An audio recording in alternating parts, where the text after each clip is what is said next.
আমাদের দেশে অনেক রাজনৈতিক সংগঠন আছে, সবাই একটা স্লোগান কমন দেয়, আমার চেয়ে আমার দল বড়, আমার দলের চেয়ে আমার দেশ বড়। এই স্লোগানটা যারা দেয় তারাও বিশ্বাস করে কিনা এই স্লোগানের উপর আমার যথেষ্ট সন্দেহ আছে।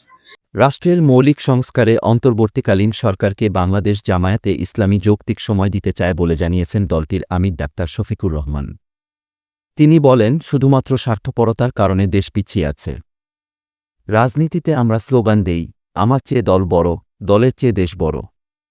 প্র্যাকটিস হল, দেশের চেয়ে দল বড়, দলের চেয়ে আমি বড়। বুধবার ঢাকার আইডিবি ভবনে ফোরাম অব ডিপ্লোমা ইঞ্জিনিয়ার্স বাংলাদেশের প্রতিষ্ঠাবার্ষিকী অনুষ্ঠানে এই কথা বলেন তিনি।